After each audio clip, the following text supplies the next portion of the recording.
살아계신 하나님 아버지, 우리를 구원해 주시고 하나님의 은혜 가운데 살아올 수 있게 도와주신 것 감사드립니다. 오늘 수요일 저녁에 주님의 구원받은 자녀들이 하나님 말씀 앞에 함께 모였습니다. 우리에게 필요한 영의 양식으로 먹여주시고 배불리게 해주시고 힘을 주시고 용기와 능력을 더하여 주시기를 간구드립니다. 전국의 모든 교회 또 해외에 있는 우리 모든 교회들마다 주님께서 함께 해주시고 주님이 보혈로 세워주신 것처럼 주님의 은혜로 모든 교회들이 더욱 굳게 설 수 있게 도와주옵소서. 전도하시는 모든 분들 그리고 앞에서 일하시는 우리 일꾼들 모든 형제 자매님들마다 주님께서 일일이 함께 해주시고 마음을 같이하여 협력하여 주님의 복음을 힘있게 전하는 2024년 한 해가 될 수 있게 도와주옵소서. 오늘 모든 말씀의 시종도 우리 주 성령님께서 함께 해주셔서 말하는 사람의 입술도 주장해 주시고 듣는 모든 분들의 마음도 감화시켜 주시옵소서. 우리를 사랑하시는 우리 구주 예수님 이름으로 기도드렸습니다. 아멘. 누가복음 1장을 찾겠습니다.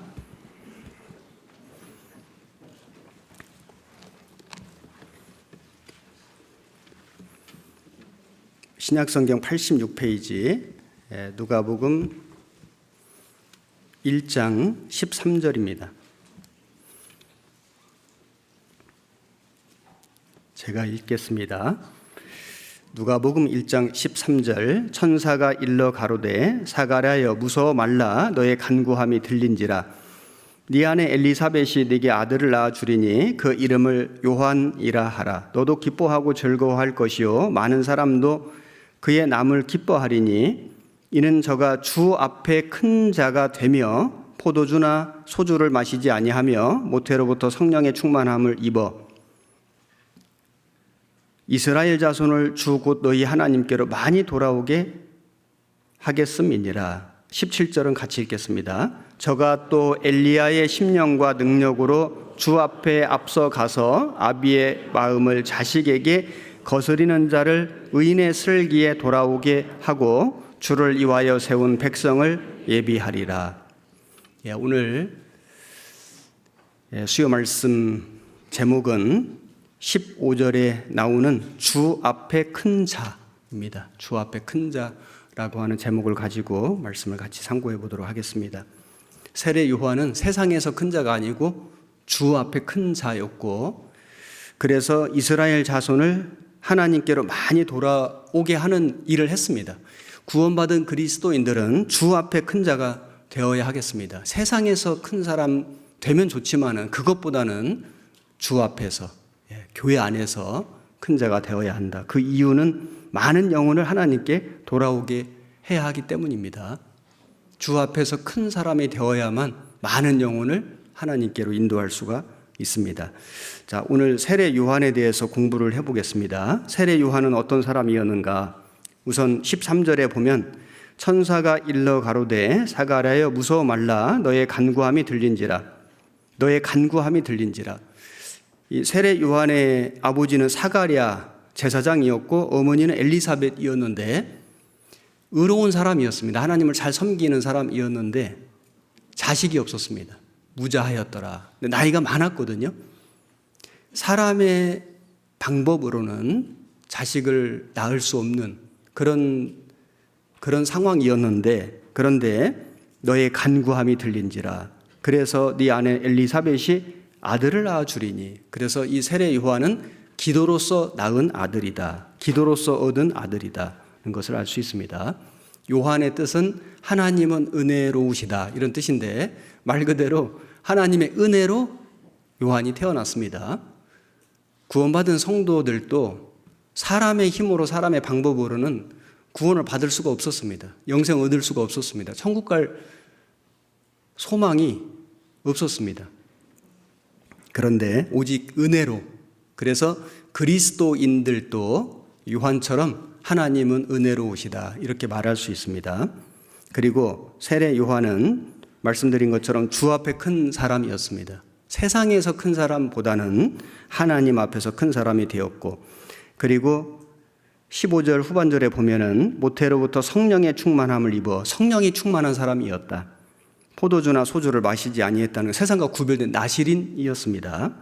그리고 17절에는 엘리야의 심령과 능력으로 주 앞에 앞서가서 아비의 마음을 자식에게 거스르는 자를 의인의 슬기에 돌아오게 하고, 엘리야의 심령과 능력이 있었다. 엘리야는 많은 이적과 기적을 행하였는데 사르밧 과부의 아들이 죽었는데 죽은 그 아들 위에 3번 엎드러져서 아들을 살려주는, 죽은 아들을 살려주는 그 일을 한 사람이 엘리야인데, 엘리야가 3번 그 죽은 아이의 위에 몸을 엎드린 것은 정말 사랑했기 때문에, 긍휼히 여겼기 때문에, 간절했기 때문에.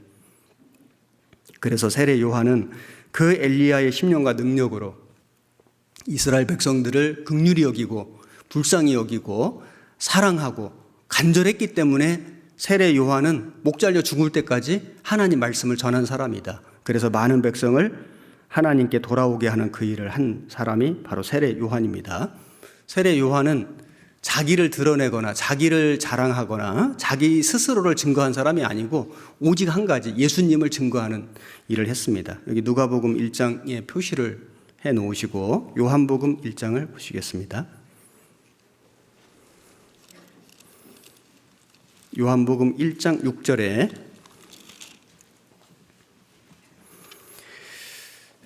(142페이지) 6절, 하나님께로서 보내심을 받은 사람이 났으니 이름은 요한이라. 저가 증거하러 왔으니 곧 빛에 대하여 증거하고 모든 사람으로 자기를 인하여 믿게 하려 함이라. 그는 이 빛이 아니요 이 빛에 대하여 증거하러 온 자라. 세례 요한은 자기를 증거하는, 자기를 드러내는, 자기를 자랑하는 그 일을 하러 온 것이 아니라 오직 예수님을 증거하고 예수님을 드러내고 예수님을 자랑하고, 그래서 빛이 아니요 빛에 대하여 증거하러 온 자라. 저희들도 마찬가지죠. 구원받은 사람들도 나를 드러내고 나를 자랑하고 나를 증거하는 것이 아니라 오직 나를 구원하신 주님을 증거하고 주님을 드러내고 주님을 자랑하는 사람들이 되어야 합니다. 그리고 세례 요한은 겸손했습니다. 그래서 나는 그의 신들매를 풀기도 감당할 수가 없다. 그 신발 끈 그거 푸는 그것도 나는 할 수가 없다. 자기를 완전히 낮췄거든요. 그 신들매 신발 가죽 끈 푸는 그 일은 노예들이 하는 일이었는데 자기를 아주 그 노예처럼 종처럼 예수님 앞에서 낮춘 겁니다. 그러나 왕 앞에서도 담대했습니다. 그렇게 겸손했지만은 자기 목숨을 살릴 수도 죽일 수도 있는 그 왕 앞에서 아주 담대하게 말씀을 증거했습니다. 마가복음 6장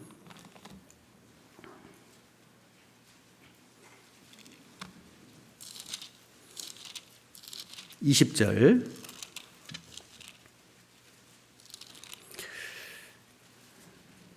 (62페이지) 20절, 헤롯이 요한을 의롭고 거룩한 사람으로 알고 두려워하여 보호하며 또 그의 말을 들을 때에 크게 번민을 느끼면서도 달게 들음이러라. 이 헤롯 왕이 그 아내의 요청, 헤로디아의 요청으로 인해서 그 요한을 감옥에 가두었습니다. 감옥에 갇혀 있거든요. 헤롯 왕은 살릴 수도 죽일 수도 있는 그런 권세가 있었습니다. 그런데 그 헤롯 왕 앞에 나아가서 하나님 말씀을 전하는데 아주 담대하게 전했다. 그래서 이 헤롯 왕이 그 요한의 말을 들을 때 번민을 느끼면서도 영적으로 갈등이 있는 겁니다. 고민이 있는 거예요. 달게 들음이러라. 하나님 말씀이기 때문에. 그래서 이 왕 앞에서도 아주 담대하게 전도했다는 걸 알 수 있습니다. 이 세례 요한은 구원받은 그리스도인의 아주 온전한 본이 되는 삶을 살았다고 할 수 있습니다. 자, 오늘 이 세례 요한의 삶을 자세히 좀 공부해 보겠습니다. 누가복음 3장을 찾겠습니다. 누가복음 3장 1절 91페이지 3장 1절, 디베료 가이사가 위에 있은 지 15 해 곧 본디오 빌라도가 유대의 총독으로 헤롯이 갈릴리의 분봉왕으로 그 동생 빌립이 이두레와 드라고니 지방의 분봉왕으로 루사니아가 아빌레네의 분봉왕으로 안나스와 가야바가 대제사장으로 있을 때에 하나님의 말씀이 빈들에서 사가랴의 아들 요한에게 임한지라. 자, 여기 세례 요한에게 하나님 말씀이 임했습니다. 어디에 있을 때 임하였는가? 세례 요한에게 말씀이 임하였을 때 그 이스라엘 땅에는 많은 사람들이 있었습니다. 여기 보면 1절에 보면 빌라도는 유대 총독으로, 헤롯은 분봉 왕으로, 동생 빌립은 이두레 드라고니 지방의 분봉 왕으로, 또 루사니아도 분봉 왕으로. 여기 왕이 많이 나오죠. 왕들이 있었습니다. 자기 지역 지방을 다스리는. 그런데 그 왕들에게 하나님 말씀이 임하지 않았죠. 그리고 당시에 제사장들도 있었는데 여기 안나스와 가야바가 대제사장으로 있을 때 제사장, 그것도 대제사장, 백성들 앞에서 하나님 섬기는 일을 주도했던 주관했던 그 대제사장들도 있었는데 그들에게도 하나님 말씀이 임한 것이 아니고 세례 요한에게 하나님 말씀이 임하였는데 어디에 있을 때 임하였냐면은 빈들에서. 빈들. 하나님의 말씀은 어디에 임하는가? 빈들에 임한다. 야곱이 장막집에 그 어머니 리브가의 사랑을 받고 거기 집에서 거할 때 하나님 말씀을 듣지 못했습니다. 그런데 그 야곱이 장자의 명분을 너무나 간절히 사모하고 그래서 그 형 에서를 속이고 팥죽 한 그릇에 장자 명분 사고 아버지 속이고 그래서 장자의 축복을 받기는 받았는데 바로 주어진 건 육신적인 축복이 아니고 고난이었죠. 형 에서가 죽이려고 했습니다. 그래서 형 에서를 피해서 외갓집으로 피난 가는데 거기 그 루스라고 하는 그 들에서 돌 베개하고 잠을 자는데 하늘이 열리고 사닥다리가 보이고 천사가 오르락내리가면서 하나의 음성을 들었습니다. 어디에서? 루스 들에서. 그래서 나중에 거기 이름을 베델이라. 벳엘, 그 엘은 하나님이고요. 벳은 집인데 하나님의 집이로다. 그렇게 얘기를 한 겁니다. 그래서 자기 편안한 집에서 어머니의 품속에 있을 때 하나님의 말씀을 들은 것이 아니고 축복 받았는데 장자의 축복을 기어코 받았는데 집에서 쫓겨나고 도망가고 그 피난길에 그 광야에서 베델 광야에서 하나님 음성 들었습니다. 모세도 애굽의 왕자로서 40년 살았습니다. 하나님 일을 하려고 덤볐는데 하나님이 아무 응답 안 하셨습니다.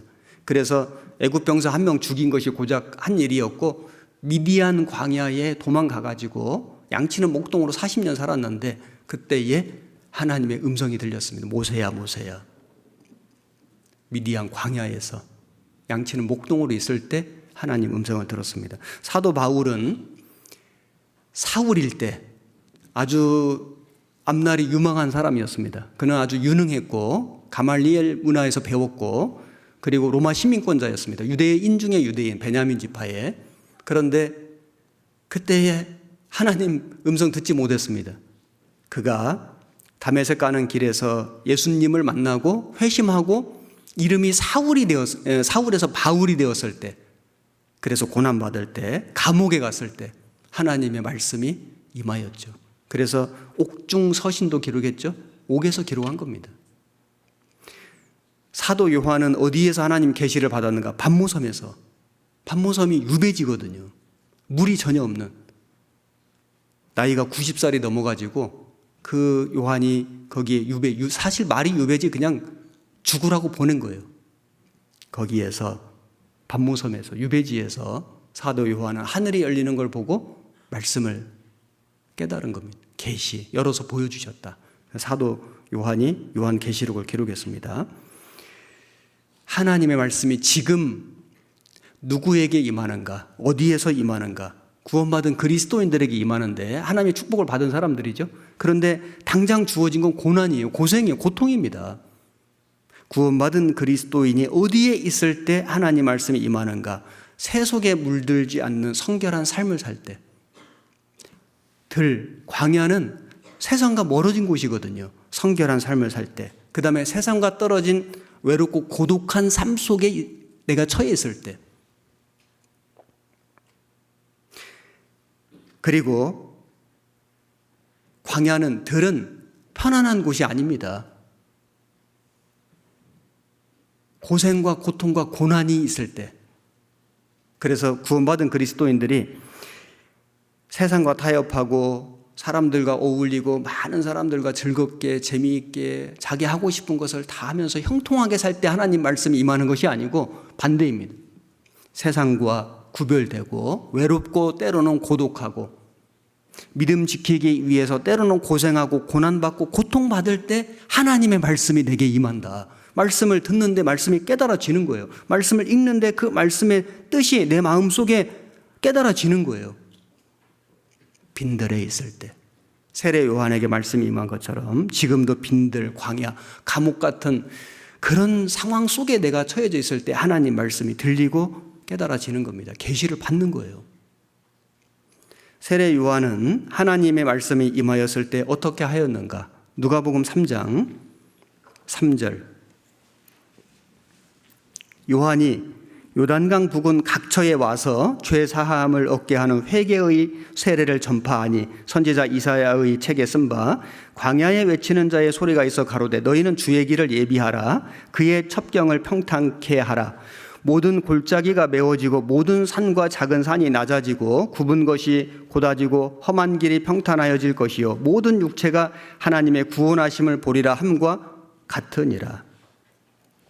자, 여기 세례 요한에게 하나님 말씀이 임하였을 때 요한은 어떻게 하였는가? 어떻게 했냐면은 요단강 부근 각처에 와서 회개의 세례를 전파했다. 요단강 부근 각처에 여러 곳에 죄사함을 얻게 하는 회개의 세례를 전파하였다. 하나님 말씀이 임하니까 요한은 가만히 있을 수가 없는 겁니다. 그래서 이 하나님 말씀을 가지고 각처에 여러 곳에 가서 회개의 세례, 회개하라 외친 겁니다. 외치는 자의 소리가 되었다. 예수님의 제자들도 오순절 성령 강림이 임하였을 때 성령님이 임하셨지 않습니까? 그래서 제자들이 무엇을 했는가? 사도행전에 보면 그들이 각처에 가서 전도했습니다. 사도행전 1장을 보시겠습니다. 사도행전 1장 4절 187페이지입니다.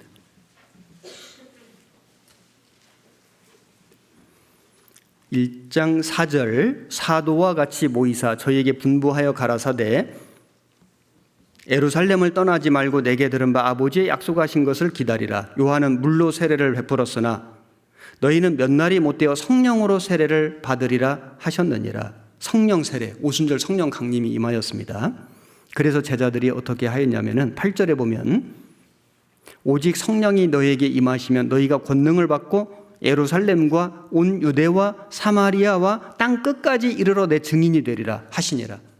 그래서 그 성령 강림을 받은 제자들이 예루살렘뿐만 아니라 유대뿐만 아니라 사마리아 이방인들이 살던 혼혈 민족이 살던 뿐만 아니라 땅 끝까지 이르러 내 증인이 되려. 그래서 복은 우리까지 온 겁니다. 오순절 성령 강림으로부터 시작해서 하나님의 성령 세례를 받은 성령의 강림을 경험한 사람들, 구원받은 사람도 오순절 성령님이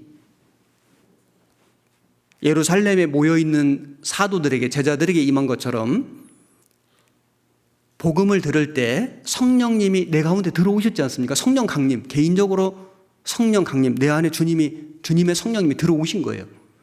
성령 강림을 경험한 사도들이 땅 끝까지 이르러 증인이 된 것처럼 구원받을 때 성령님이 내 안에 오셨습니다. 성령의 강림, 성령의 내주, 성령의 충만을 받으라.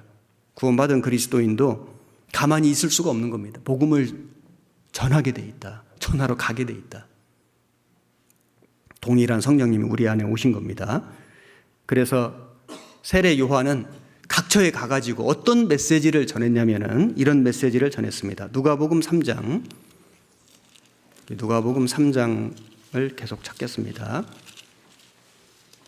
7절에 요한이 세례받으러 나오는 무리에게 이르되 독사의 자식들아 누가 너희를 가르쳐 장차 올 진노를 피하라 하더냐. 여기 세례 요한이 각처에 가서 어떤 메시지를 전했냐면은 독사의 자식들아 누가 너희를 가르쳐 장차 올 진노를 피하라 하더냐. 진노가 온다. 즉 심판이 온다. 재앙이 온다. 이걸 전한 겁니다. 참으로 구원받은 그리스도인들은 세상의 끝이 온다. 하나님의 심판이 임한다. 세상이 종말이 온다. 이걸 전하지 않을 수가 없거든요.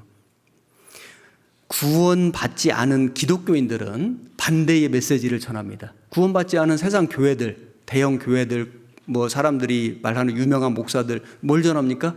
좋은 세상이 온다.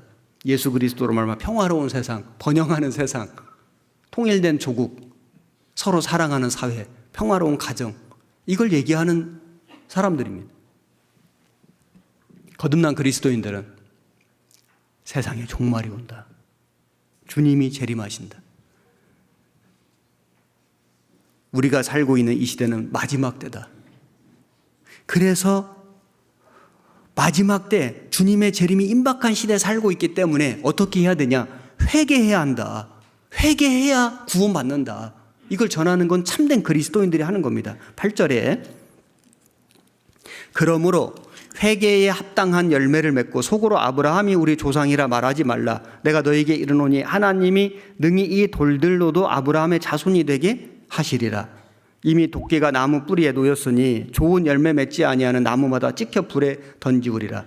이미 도끼가 나무 뿌리에 놓였으니, 그러니까 이제 나무가 찍히는 건 이건 시간 문제인 거예요. 임박하다. 시간이 없다. 빨리 회개하라. 회개하는 길만이 사는 길이다. 세례 요한은 이걸 전한 겁니다. 구원받은 그리스도인도 그걸 전하지 않습니까? 그리고 회개하고 예수를 믿어야 한다. 그런데 예수를 믿어야 되는데, 믿어야 구원을 받는데 사람들이 예수님을 믿지 않는 이유가 무엇인가? 세례 요한이 그 이유를 여기 설명했습니다. 왜냐하면은 그 당시도 그렇고 지금도 그렇고 많은 사람들이 세상에 대한 욕망 때문에, 돈에 대한 욕심 때문에 예수님을 믿는 것에 마음에 거부감이 있습니다. 세상에 대한 미련 때문에, 세상 욕망, 돈에 대한 욕심 때문에 예수님을 믿는 것을 주저합니다. 10절에 무리가 물어 가로되 그러하면 우리가 무엇을 하리이까? 대답하여 가로되 옷 2벌 있는 자는 옷 없는 자에게 나눠줄 것이요 먹을 것이 있는 자도 그렇게 할 것이니라 하고, 세리들도 세례를 받고자 하여 와서 가로되 선생이여 우리는 무엇을 하리이까 하매 가로되 정한 새 외에는 늑징치 말라 하고, 군병들도 물어 가로되 우리는 무엇을 하리이까 하매 가로되 사람에게 강포하지 말며 무소하지 말고 받는 요를 족한 줄로 알라 하니라. 자, 여기 세례 요한이 그 당시 사람들에게 무슨 말씀을 전했습니까?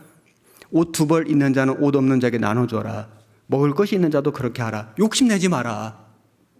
왜냐하면 욕심이 잉태한 즉 죄를 낳고 죄가 장성한 사망을 낳느니라.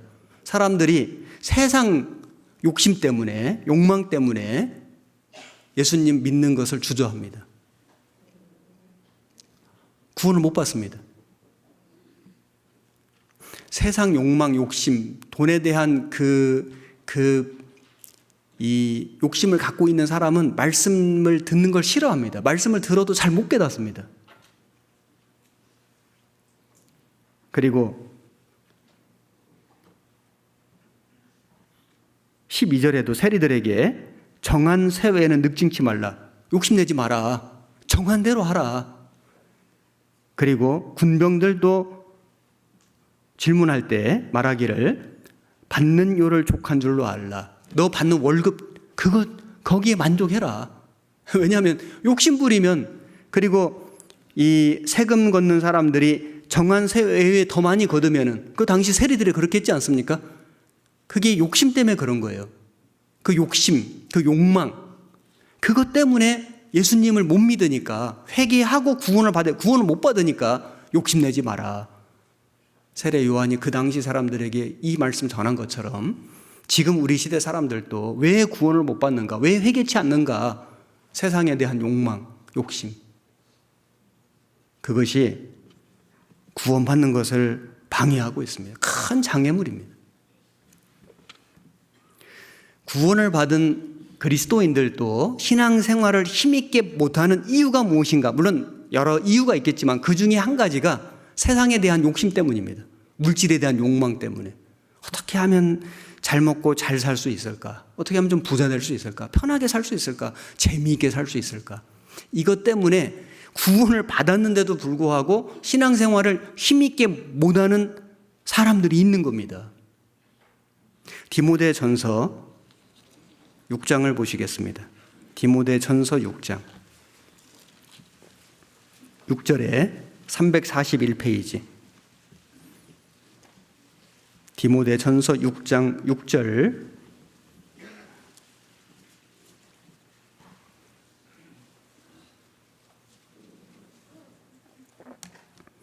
제가 읽겠습니다.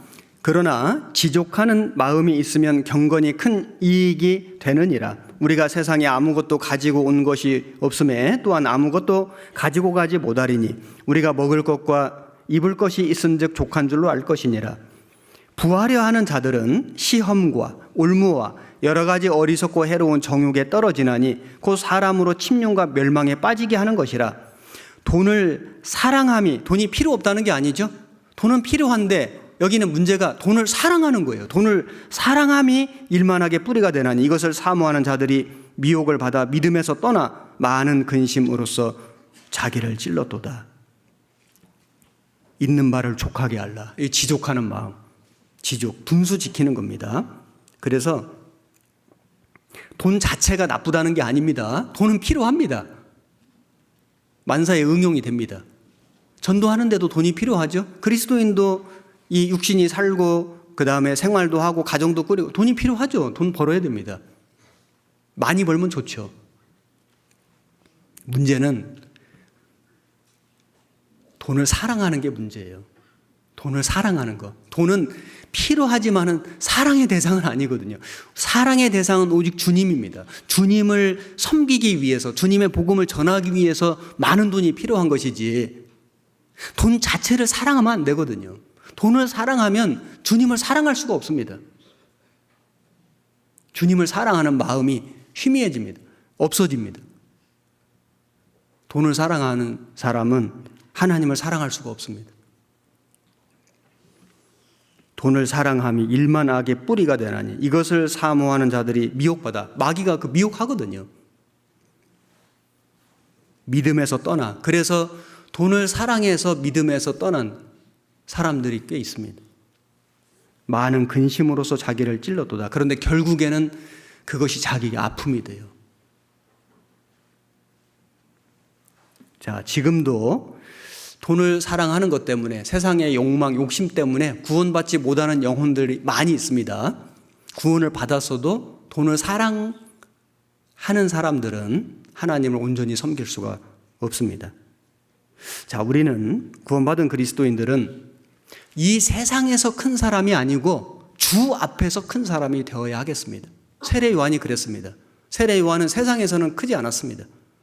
그러나 주 앞에서는 큰 사람이었습니다. 그래서 이스라엘 백성을, 많은 사람을 하나님께로 인도하는 삶을 살았습니다. 고대에 세상에서 아주 큰 사람들이 있었습니다. 이름 되면 다 아는 아주 유명한 사람들이 있었습니다. 창세기를 보시겠습니다. 창세기 6장을 보시겠습니다.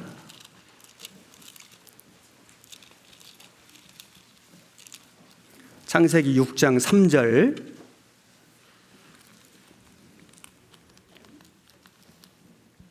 3절.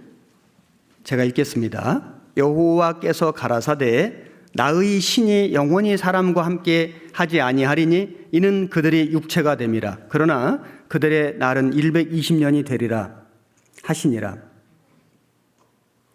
당시에 땅에 네피림이 있었고, 네피림 3번 나나주에 장부가 있었고, 영어 성경에는 자이언트, 그 거인들이 있었고, 그리고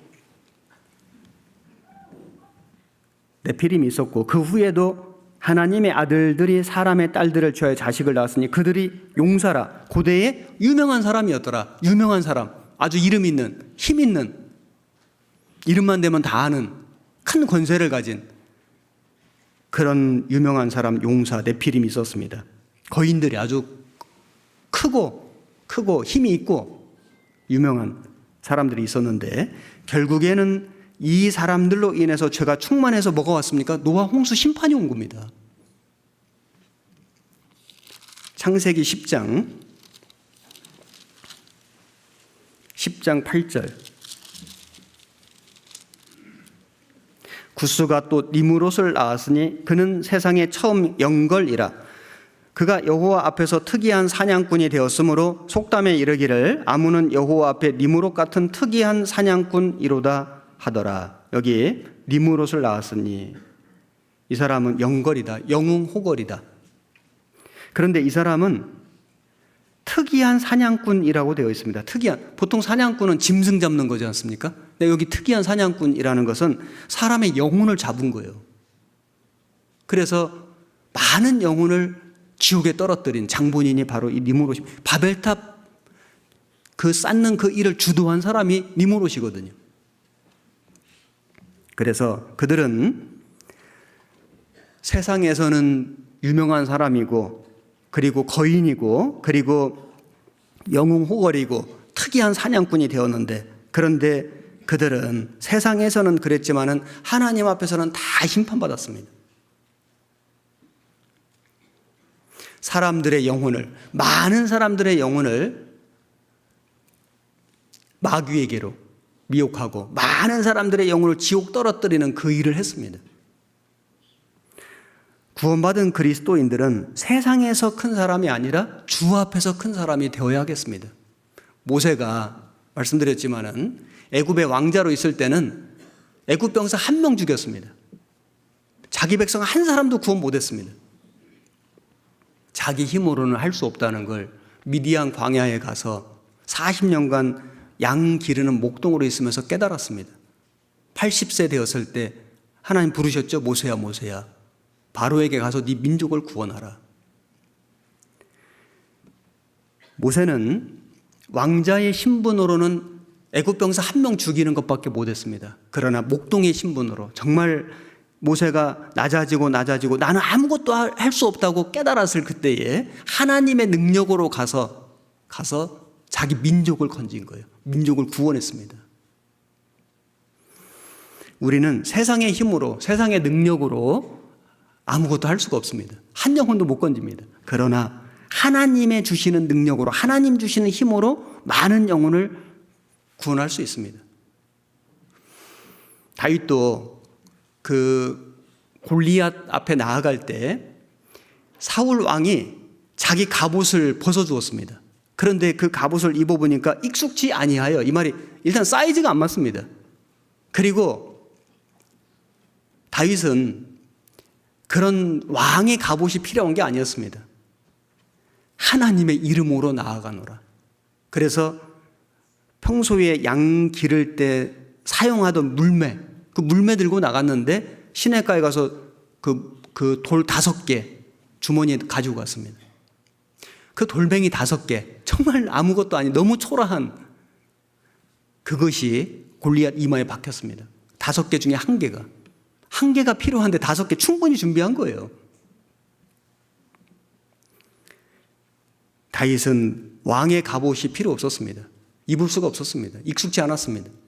평상시에 그 양 지킬 때 사용하던 그 물매 가지고 골리앗을 쓰러뜨렸습니다.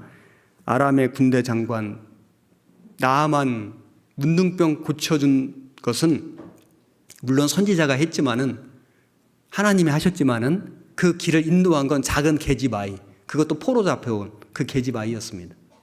하나님은 세상에서 큰 사람, 유명한 사람, 권세 있는 사람, 돈 많은 사람, 사용하시는 게 아닙니다. 오히려 없는 사람, 가난한 사람, 부족한 사람, 약한 사람, 그래야만 하나님 능력이 나타나시거든요.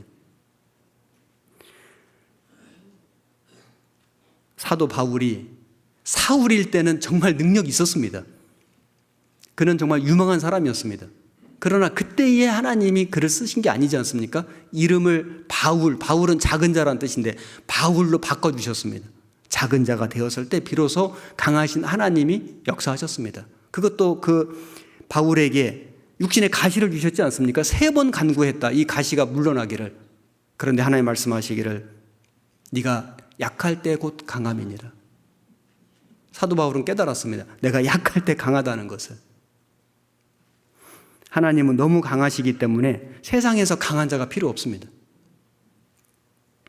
우리 중에 학식이 많고 재물이 많고 권세가 많은 사람은 거의 없습니다. 있을지라도 그 사람이 그것을 의지해서 주님 일을 하는 건 아닙니다. 그런 것이 있을지라도 그건 하나의 도구이고 수단이고 정말 의지할 대상은 하나님이고 하나님의 능력인 겁니다. 그랬을 때 하나님이 그 사람을 쓰시는 거예요. 내가 세상에 재물이 없고 물질이 없고 명예가 없고 권세가 없고 지식이 없고 돈이 없을지라도 정말 강하신 하나님만을 의지한다면은 하나님의 능력을 내가 받을 수만 있다면은 많은 사람을 하나님께 인도할 수 있는 주 앞에 큰 사람이 되는 것입니다. 주 앞에 큰 자가 돼야 한다. 자, 주 앞에 큰 사람이 되려면 어떤 사람이 되면 주 앞에 큰 사람이 되는 걸까요? 누가복음 1장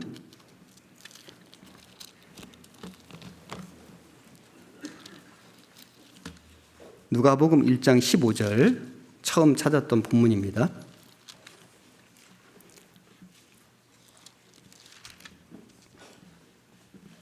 이는 저가 주 앞에 큰 자가 되며 포도주나 소주를 마시지 아니하며 모태로부터 성령의 충만함을 입어 이스라엘 자손을 주고처의 하나님께로 많이 돌아오게 하겠음이니라. 주 앞에 큰 사람의 가장 큰 특징은 많은 사람을 하나님께로 돌아오게 하는 사람이다. 그래서 세례 요한은 나시린이었습니다. 나시린. 포도주와 소주를 마시지 않았다. 세상과 구별됐죠. 성령 충만함을 받았다. 삭도를 머리에 대지 않습니다. 복종한다는 뜻이고 시체를 가까이 이 나시린의 규례를 보면 머리를 자르지 않았습니다. 이게 복종이란 뜻이거든요. 시체를 만지지 않는다. 세상과 구별되고 그리고 포도주와 독주를 금지하고 세상과 구별되고 절제하는. 그래서 이 세례 요한은 주 앞에 큰 자가 되어서 많은 이스라엘 백성들을 하나님께 돌아오게 하는 그 일을 했습니다. 각처에 가서 외치는 자의 소리가 됐습니다. 예수님도 각처에 가서 전도했고 예수님의 제자들도 각처에 가서 두루 다니며 전도했습니다. 누가복음 8장 1절 이후에 예수께서 각 성과 촌에 두루 다니시며 하나님 나라를 반포하시며 그 복음을 전하실세 12 제자가 함께 하였고 여기 각 성과 촌에 두루 다니시며 예수님은 많이 다니셨습니다. 두루 여기저기 가리지 않고 다니시며 복음을 전하셨습니다. 제자들도 그렇게 했습니다. 누가복음 9장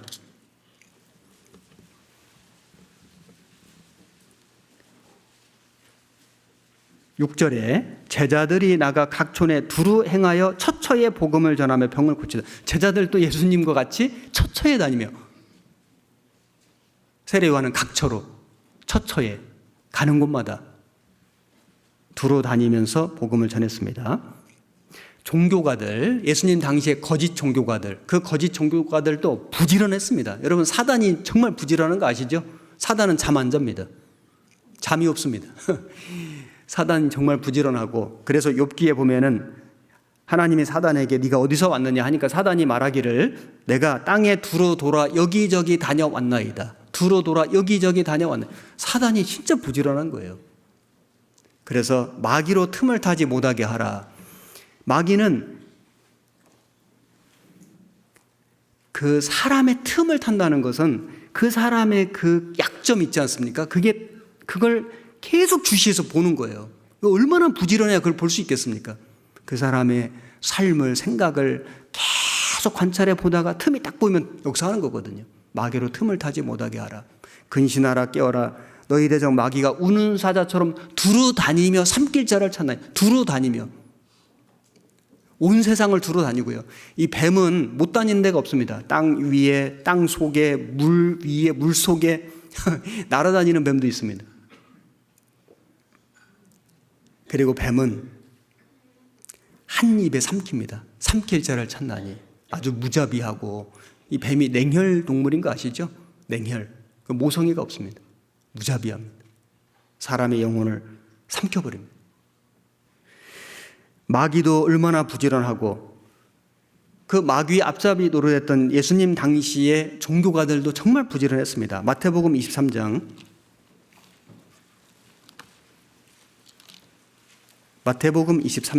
15절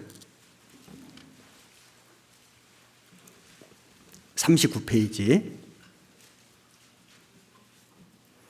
15절에 화 있을진저 외식하는 서기관들과 바리새인들이여 너희는 교인 하나를 얻기 위하여 바다와 육지를 두루 다니다가 생기면 너희보다 배나 더 지옥 자식이 되게 하는도다. 교인 하나를 얻기, 이게 성도가 아니죠. 교인 하나를 얻기 위하여 바다와 육지를 두루 다니다가, 안 다니는 데가 없습니다. 바다도 다니고 육지도 다니고 두루 다니다가 생기면 배나 더 지옥 자식이 되게 하는도다. 예수님 당시에 거짓 종교가들이 이 짓을 했습니다. 지금도 많은 거짓된 종교가들이 이 짓을 하고 있습니다. 얼마나 부지런한지 모릅니다. 새벽기도 정말 우리는 새벽기도 없으니까 다행이죠. 집에서 기도하시면 됩니다. 그리고 새벽에만 하시는 게 아니고요, 항상 기도하시면 됩니다. 그리스도인들이 부지런히 살아야 됩니다. 왜냐하면 거짓 종교가들도 정말 부지런하거든요. 마귀가 진짜 부지런합니다. 그러므로 우리가 세상에 그 교인 한 명을 얻기 위해서 거짓 종교가들이 그렇게 열심히 다닌다면 거듭난 그리스도인들은 성도 한 명을 얻기 위하여, 한 영혼을 건지기 위하여 정말 부지런히 다녀야 한다. 정말 열심을 다해야 됩니다. 우리 주님이 그렇게 하셨습니다. 믿음의 선진들이 그렇게 살았습니다. 우리도 그렇게 살고 있습니다. 살아야 됩니다. 주님 오실 때까지 더욱더 열심을 내서 우리는 부지런하게 살아야 됩니다. 그리고 주 앞에서 큰 사람, 전도하는 사람이고 많은 영혼을 인도하는 사람이고, 그리고 자기 삶으로 실천하면서 가르치는 사람이 큰 사람이라고 말씀하셨습니다. 마태복음 3장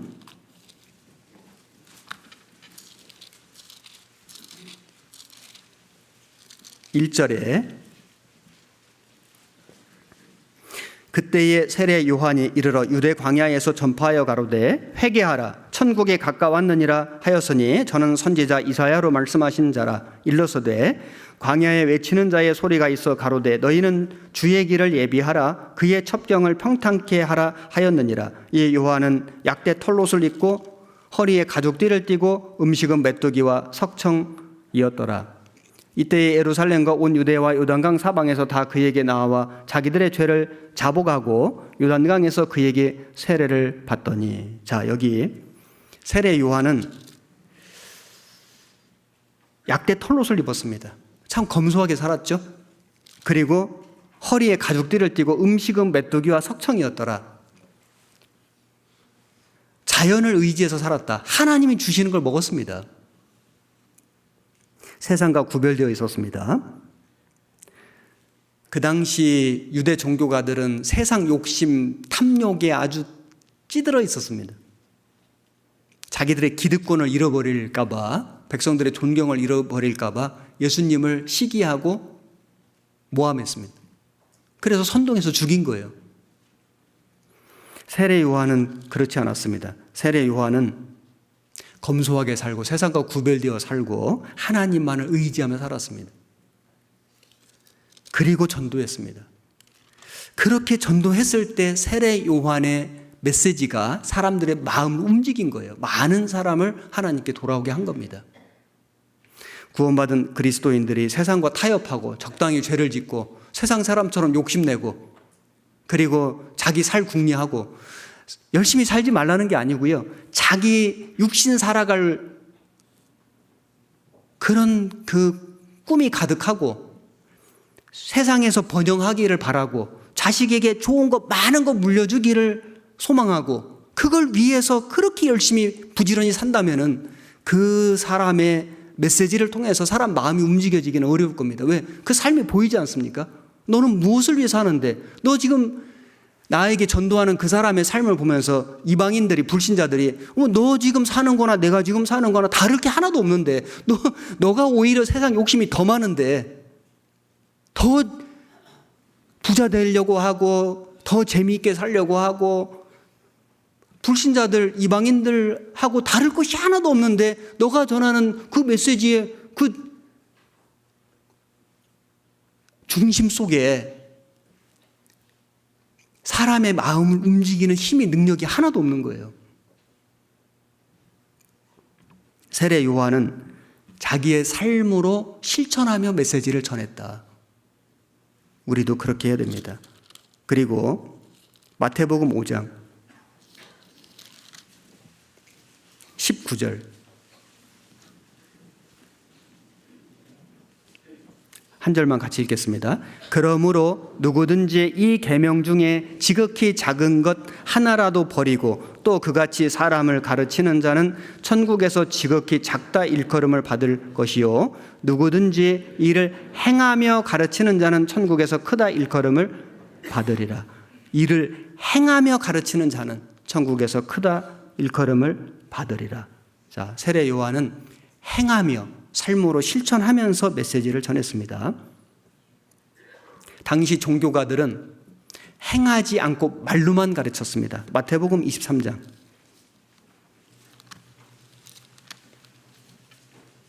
2절 23장 2절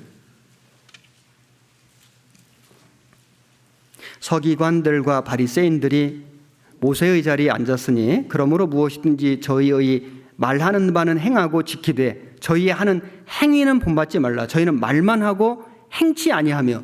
그 당시 거짓된 종교가들은 말은 많이 했는데 행하는 게 없었습니다. 그래서 예수님도 말씀하시기를 그들의 말하는 바는 행하되 하는 행위는 본받지 말라. 우리는 반대로 해야 됩니다. 우리의 살아가는 삶으로 메시지를 전해야 한다. 진짜 간증은 입술로만 하는 게 아니라 변화된 모습으로 하는 것이 간증입니다. 그리고 세례 요한은 겸손했습니다.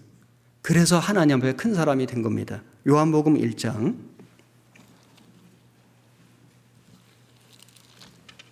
27절 26절부터 읽겠습니다. 142페이지 요한복음 1장 26절 요한이 대답하되 나는 물로 세례를 주거니와 너희 가운데 너희가 알지 못하는 한 사람이 섰으니 곧 내 뒤에 오시는 그이라. 나는 그의 신들매 풀기도 감당치 못하겠노라 하더라. 나는 물로 세례를 주는데 한 분이 계시는데 그 분의 신들매 풀기도 그 신발끈 풀기도 나는 감당할 수가 없다. 그 당시 신발끈 풀어주는 그건 노예들이 하는 일이었는데 나는 노예보다도 못하다. 주님을 높인 겁니다. 자기를 한없이 낮춘 것입니다. 요한복음 3장 30절 한 절만 같이 읽겠습니다. 그는 흥하여야 하겠고 나는 쇠하여야 하리라 하니라. 주님은 흥해야 하겠고 나는 쇠하여야 하리라. 그래서 주 앞에 큰 사람이 된 겁니다. 세상 사람들은 자기를 높입니다. 그래야 크게 되는 줄로 생각해요. 세상의 이치는 맞습니다. 그런데 주님의 이치는 반대입니다. 자기를 낮추면 크게 됩니다. 낙타는 많은 짐을 싣기 위해서 먼저 하는 일이 무릎을 굽히는 겁니다. 그래야만 많은 짐을 실 수 있습니다. 사람도 실을 수 있습니다. 우리는 주님의 일을 하기 전에 먼저 무릎을 굽혀야 한다. 무릎을 굽힌다는 건 하나님 앞에 엎드리는 겁니다. 하나님은 어떤 사람을 쓰시는가? 능력 있는 교만한 사람을 쓰시는 게 아니고요. 능력 부족하지만은 겸손한 사람을 사용하신다. 인도 선교사 윌리엄 캐리는 구두 수선공이었습니다. 그래서 어떤 사람이 그 윌리엄 캐리를 비난하면서 당신은 구두 만드는 사람이지 않소? 이렇게 비난했습니다. 그때 윌리엄 캐리가 말했습니다. 아닙니다. 저는 구두를 만들지도 못하고 그냥 구두 수선하는 일밖에는 못합니다. 그런데 하나님 쓰셨지 않습니까? 여러분 잘 아시는 D.L. 무디도 구두 직공이었습니다. 그는 배움이 적었습니다. 어느 날 그 설교를 하는데 15분짜리 아주 짧은 설교를 했는데 거기에 대학 교수가 와서 들었습니다. 그리고 이 15분 짧은 설교가 끝난 다음에 대학 교수가 와서 이렇게 말했습니다. 무디 선생, 당신 지금 15분 설교했는데 그 15분 설교하는 동안에 문법이 16번 틀렸다는 거 아시오? 그때 무디 선생님이 이렇게 말했습니다. 예, 제가 많이 배우지 못해서 그렇습니다. 그런데 저는 비록 많이 배우지 못해서 무식하지만은 그리스도의 복음을 전하기 위해서 이렇게 최선을 다하는데 당신은 그 많은 학식을 가지고 무엇을 하고 있어? 여러분, 학식이 아무리 많은들 한 영혼도 못 건진다면 무슨 소용이 있습니까? 세상에 권세가 아무리 많은들 한 영혼도 못 건진다면 무슨 소용이 있습니까? 세상에 재물이 아무리 많은들 한 영혼도 못 건진다면 그 재물이 무슨 소용이 있겠습니까? 비록 지식이 좀 부족하고 권세가 없고 좀 가난하더라도 한 사람의 영혼, 몇 사람의 영혼을 건진다면 그는 진짜 큰 사람인 거예요. 주 앞에 큰 사람, 큰 자가 되고 하나님 앞에 가면은 그 상을 받게 될 겁니다. 그리고 진짜 높은 사람 누구냐면은 사람들 앞에서 자기를 낮추는 그 사람이 높은 사람이 된다. 성경 말씀하십니다. 누가복음 14장. 누가복음 14장 7절에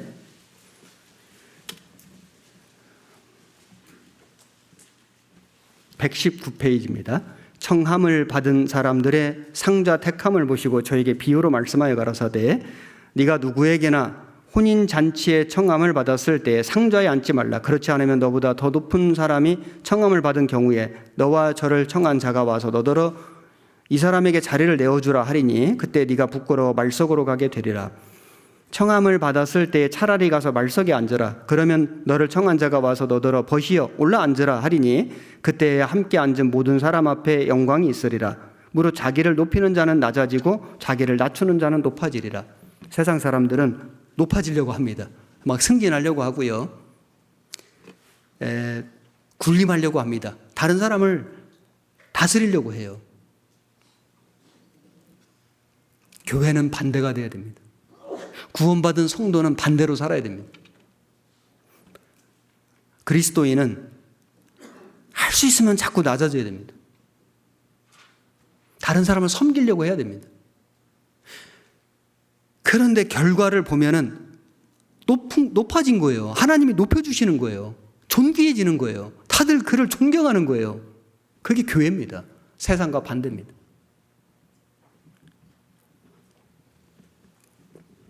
그래서 다른 사람을 나보다 낮게 여기고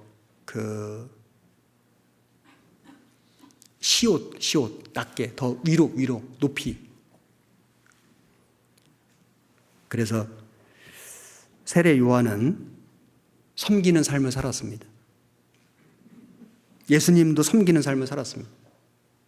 가장 높은 하늘의 영광 보좌를 버리시고 가장 낮은 곳에, 가장 천한 곳에, 천한 모습으로 짐승 먹는 구유 위에까지 내려오신 분이 예수님이십니다.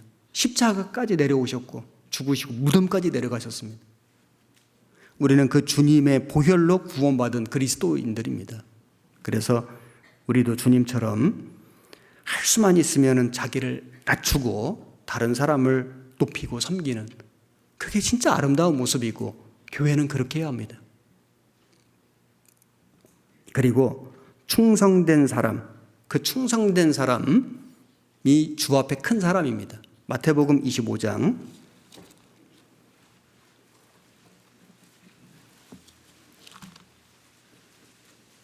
21절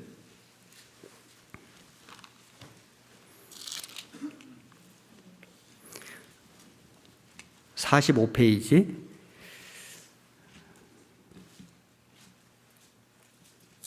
마태복음 25장 21절 43페이지입니다. 21절부터 제가 읽겠습니다. 그 주인이 이르되 잘하였도다 착하고 충성된 종아 네가 작은 일에 충성하였음에 내가 많은 것으로 네게 맡기리니 네 주인의 즐거움에 참여할지어다 하고, 여기 말씀에 보면은 잘하였도다 착하고 충성된 종아 네가 작은 일에 충성하였음에, 여기 달란트 비유에서 5달란트 받은 사람이 5달란트를 남겼습니다. 2달란트 받은 사람이 2달란트를 남겼습니다. 그런데 여기 칭찬의 내용이 다르거든요. 5달란트를 받은 사람이 5달란트를 남겼는데 주인이 말하기를 착하고 충성된 종아 네가 작은 일에 충성하였음에 많은 것으로 네게 맡기리니, 2달란트 받은 사람이 2달란트를 남겼는데 23절에 보면 주인이 이르되 잘하였도다 착하고 충성된 종아 네가 작은 일에 충성하였음에 내가 많은 것으로 네게 맡기니 네 주인의 즐거움에 참여할지로다. 여기 이 달란트를 남긴 사람들에게 주신 칭찬이 착하고 충성된 종아, 충성된 종아, 작은 일에 충성하였습니다. 작은 일에. 우리는 큰 일을 해야 충성이라고 생각하는 경향이 있습니다. 큰 일을 해야, 큰 책임, 큰 직분, 큰 공로, 큰 업적, 큰 일을 해야 이것이 큰 충성이다. 그렇지는 않습니다. 여기 5달란트 받은 사람이 5달란트 남긴 칭찬이나 2달란트 받은 사람이 2달란트 남긴 칭찬이나 같습니다. 내게 주어진 삶에서 얼만큼 충성하였는가, 그것도 작은 일에 충성하는 것, 그게 진짜 충성이거든요. 고라 아시죠? 고라가 레위 자손인데 이 고라가 자기에게 맡겨진 레위의 직계 자손이 아닌 레위 자손들은, 직계가 아닌 자손들은 무슨 일을 했냐면 제사장이 아니고요. 그 제사장이 하는 일을 돕는 일을 했습니다. 그래서 성막을 관리하고 또 이동할 때 성막을 이렇게 해체하고 운반하고 다시 조립하고 섬기는, 돕는 보조적인 일들을 했거든요. 그런데 고라 마음속에 마음이 골았습니다. 골아가지고 이 고라가 어찌하여 우리는 항상 이런 일만 하느냐 하면서 모세와 아론을 대적했습니다. 그때 모세가 말하기를 너희가 하나님께 받은 그 일이 어찌하여 작은 일이겠느냐, 어찌 그것이 작은 일이냐, 그 성막을 다시 운반하고 조립하고 이동하고 거기서 그것을 돕는 그 일을 하는 그것을 고라는 작은 일로 생각한 거예요. 모세 아론처럼 앞에서 인도하고 인솔하고 하는 그 일은 큰 일로 생각하고, 자기들이 하는 일은 우리는 똑같은 레위 자손인데 우리는 맨날 이런 일만 하냐고, 뭐 이런 일만, 우리 이렇게 작은 일만 하냐고 불평한 겁니다. 그것이 어찌 작은 일이겠느냐. 그래서 하나님이 그 고라와 그 일에 함께한 사람들을 심판하셨습니다.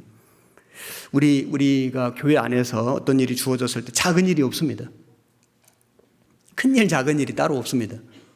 내게 주어진 일이 크든 작든, 책임이 크든 책임이 작든 어떤 일이든지 간에 얼만큼 충성하였느냐, 충성도를 보시는 것이다. 그래서 작은 일도 그렇게 애지중지 그것을 위해서 고민하고 수고하고 준비하고 노력한다면은 착하고 충성된 종인 거예요. 큰 책임을 받아가지고 그 작은 일 소홀히 한다면은 나는 이렇게 큰 책임을 받았기 때문에 아이고 이 정도 일은 그냥 대충 하고 남에게 맡기고 나는 큰 일만 한다. 이건 충성이 아닌 겁니다. 작은 일에 충성하였음에 그게 진짜 충성인 겁니다. 그래서 우리에게 주어진 어떤 일들도 소홀히 할 수 없다. 우리 몸의 세포가요, 뭐 100조개라고 하는데 이게 정말 눈에도 안 보이는 세포들이 다 모여서 인체를 이루는 거거든요. 어떤 거 하나가 필요 없는 것이 있겠습니까? 다 필요한 겁니다. 저 자연계 생태계를 이루는 걸 보면 그 이름 모를 작은 잡풀도 다 필요한 거예요. 하나님이 다 필요해서 만들어 놓으신 겁니다. 저 물고기, 플랑크톤 이런 것들이 다 필요한 거예요. 그거 없으면 생태계가 다 무너집니다. 필요 없는 것이 없습니다. 하나님 만드신 모든 것은 다 필요해서 만드신 겁니다. 이 여기 교회당 큰 집이지 않습니까? 이 집을 세우기 위해서 작은 벽돌들이 다 필요한 거예요. 어느 벽돌 하나가 필요 없는 게 있습니까? 작은 것이 모여서 큰 것이 된 거예요. 우리는 우리에게 주어진 모든 일들이 비록 작아 보이는 일이라 할지라도 충성될 때 내 충성된 삶이 이루어지는 것이다. 그래서 내 인생이 하나님 앞에 칭찬받는 인생이 되는 겁니다. 우리는 작은 일도 소홀히 하면 안 되겠습니다. 그 사람이 진짜 주 앞에서 큰 사람이다. 그래서 세례 요한은 주 앞에 큰 자가 됐습니다. 마태복음 11장 11절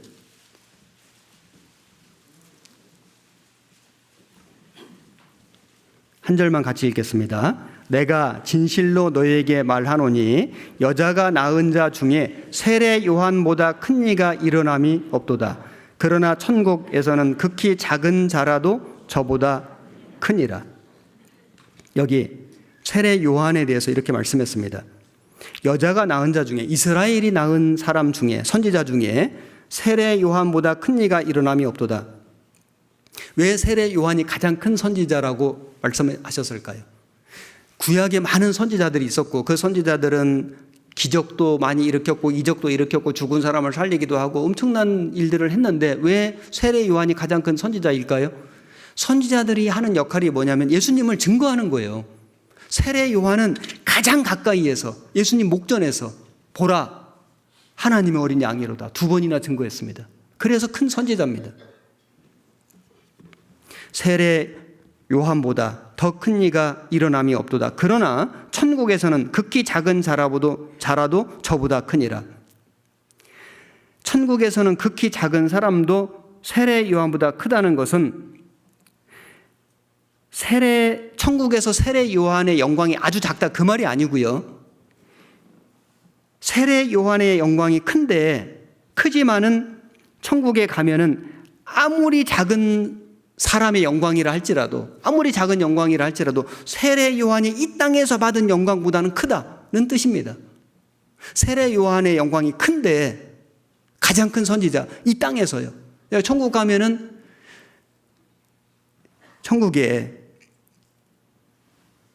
작은 자라도 천국에 가서 정말 영광이 작은 사람이라 할지라도 세례 요한이 이 땅에서 받은 그 영광보다는 큰 영광이다. 천국에서 영광이 얼마나 큰지를 상대적으로 설명해 주신 겁니다. 그래서 세례 요한을 가장 큰 선지자라고 했습니다. 세례 요한은 가장 가까이에서 예수님을 직접 증거한 선지자였습니다. 우리도 그렇지 않습니까? 우리도 예수님을 증거하는 삶을 살고 있습니다. 그래서 세례 요한이 예수님을 증거하다가 감옥에서 목 잘려 죽었습니다. 세례 요한이 목이 없습니다. 죽었습니다. 우리는 살아있는데 목이 없습니다. 왜 없냐면은 목을 내놓고 사는 거예요. 그리스도인이라는 말의 뜻이 그리스도를 머리로 삼은 사람 이런 뜻이거든요. 그러니까 내 머리가 없는 거예요. 우리는 세상에 목이 잘린 사람들이다. 세례 요한은 예수님을 증거하다가 목이 잘려 죽었는데 우리는 목 잘린 사람처럼 사는 거예요. 주님을 머리로 하고 나는 죽었다. 나는 없다. 나는 어떻게 되든지 괜찮다. 주님만 증거되면 된다. 주님만 영광 받으시면 된다. 한 영혼이라도 건질 수 있으면 된다. 이 사람이 세례 요한처럼 큰 사람이 되는 겁니다. 주 앞에서 큰 자가 되고. 요한복음 10장 40절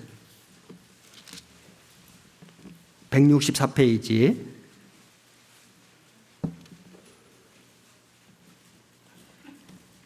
다시 요단강 저편 요한이 처음으로 세례 주던 곳에 가사 거기 거하시니 많은 사람이 왔다가 말하되 요한은 아무 표적도 행치 아니하였으나 요한이 이 사람을 가리켜 말한 것은 다 참이라 하더라. 그리하여 거기서 많은 사람이 예수를 믿으니라.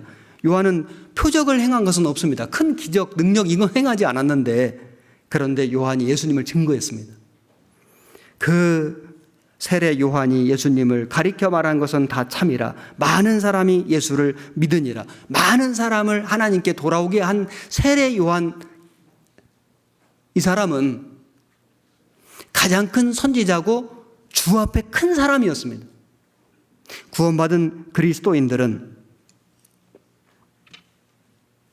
세상에서 큰 사람이 아니라, 세상에서 유명한 사람이 아니라 주 앞에서 큰 사람, 교회 안에서 유명한 사람이 되어야겠습니다.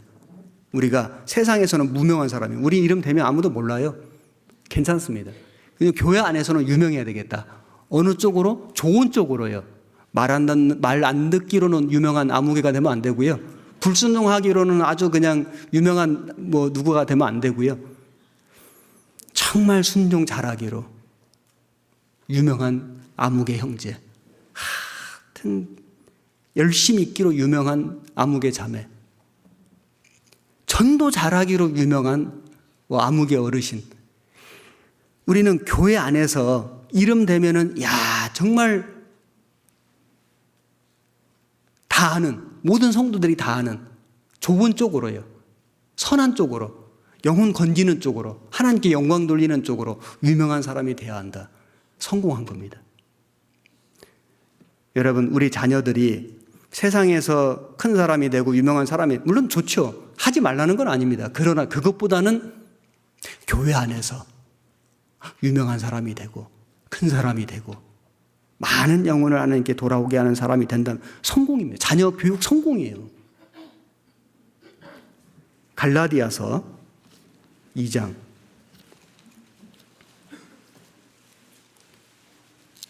2절 302페이지.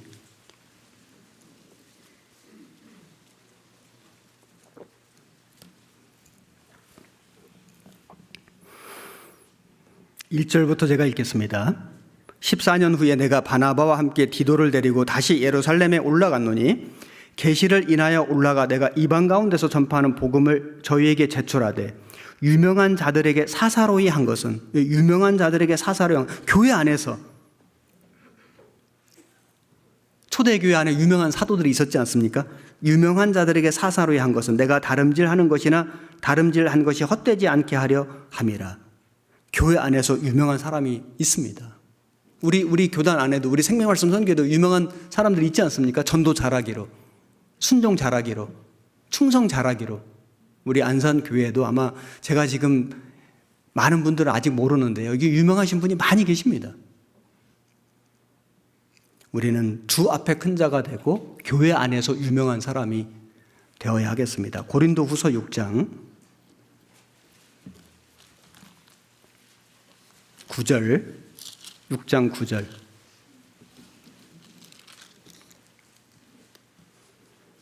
291페이지 9절 10절 이렇게 두 절을 같이 읽겠습니다. 무명한 자 같으나 유명한 자요, 죽은 자 같으나 보라 우리가 살고, 징계를 받는 자 같으나 죽임을 당하지 아니하고, 근심하는 자 같으나 항상 기뻐하고, 가난한 자 같으나 많은 사람을 부요하게 하고, 아무것도 없는 자 같으나 모든 것을 가진 자로다. 역설적인 표현이죠. 우리는 무명한 자 같으나, 세상에서는 무명한 사람 맞습니다. 그러나 유명한 사람이고, 하나님 앞에서, 교회 안에서, 그리고 우리가 죽은 자 같으나 살고, 징계받는 자 같으나 죽임당하지 아니하고, 근심하는 자 같으나 기뻐하고, 가난한 자 같으나 부요하게 하고, 아무것도 없는 자 같으나 모든 것을 가진 자로다. 이게 그리스도인의 비결인 거예요. 우리가 세상에서 이름 없다고 낙심할 필요 없습니다. 세상에서 가난하다고 너무 그것 때문에 낙심할 필요 없습니다. 우리가 비록 육신에 아픔이 있고 질병이 있고 그리고 연약한 것이 있고 부족한 것이 많이 있을지라도 우리는 세례 요한처럼 세상과 구별되고 자기를 좀 낮추고 그리고 충성되게 살고 많은 영혼을, 아니 몇 사람의 영혼을, 한 사람의 영혼이라도 주님께 돌아오게 한다면 그는 진정 유명한 자고 주 앞에 큰 자가 되는 겁니다. 우리 이제 며칠 후에 14일부터인가요? 1월 15일부터입니까? 예, 15일부터 1월 대전도 집회, 안산교회 첫 번째 24년도 첫 번째 대전도 집회를 계획하고 있습니다. 많은 분들이 지금 기도하고 계실 겁니다. 그동안에도 계속 전도했습니다. 그 전도했던 분들 한 번 더 생각하고 기도하고 전화하고 찾아가시면 됩니다. 그리고 내가 가서 입술을 벌려서 전도하면 전도한 겁니다. 그분이 안 오시더라도 난 전도한 거예요. 내가 할 도리를 한 겁니다. 그리고 주님께 맡기면 됩니다. 내가 할 일을 안 하고 주님께 맡기면 주님이 역사 못 합니다. 내가 할 걸 하고 주님께 맡기면 주님이 역사하십니다. 그리고 이번에 안 오셔도 다음에 올 수 있습니다. 박갈이 되는 거지 않습니까? 그래서 그동안에 내가 전도했던 분들 한 번 더 연락하고 찾아가시고 그리고 가족들 내가 외형적인 모습으로 봤을 때는 좀 강팍해 보이고 아주 준비가 안 됐을지라도 그건 내 판단이고 주님 편에서는 작업하셨을 수 있습니다. 여리고성 무너질 때 금도 안 갔습니다. 근데 무너졌지 않습니까? 어느 순간에 무너질지 모르기 때문에 우리는 그냥 전하는 거예요. 하나님께 맡기고. 그래서 일주일을 다 못 오더라도 며칠이라도 하루라도 모시고 오면은 그 박가리가 되고 그동안도 여러 번 들었던 분들도 계시기 때문에 이번에 그 영혼이 구원받을지 누가 알겠습니까? 그래서 우리가 할 일은 최선을 다하는 거다. 간절히 하는 거다. 내가 할 일을 하고 주님께 맡기는 거다. 이런 마음을 가지고 이번 대전도 집회를 같이 준비했으면 좋겠습니다. 기도하시겠습니다. 살아계신 우리 아버지 하나님, 우리는 세상에서는 무명한 자지만은 그러나 교회 안에서 유명한 사람 되기를 원하고 세상에서는 작은 자이지만은 주 앞에서는 큰 자 되기를 간절히 원합니다. 머리 숙여 기도하는 우리 안산교회 형제 자매님들, 많은 사람을 하나님께로 인도하는 주 앞에 큰 사람이 될 수 있게 도와주옵소서. 이번 대집회를 준비하고 있습니다. 우리의 할 도리를 다하고 최선을 다하고 기도하는 가운데 하나님 역사해 주셔서 많은 사람들이 구원받는 하나님의 능력을 경험할 수 있게 도와주옵소서. 우리의 남은 삶을 우리 주님의 전능하신 손길에 온전히 의지하고 부탁드립니다. 우리를 사랑하시는 우리 구주 예수님 이름으로 기도드렸습니다. 아멘.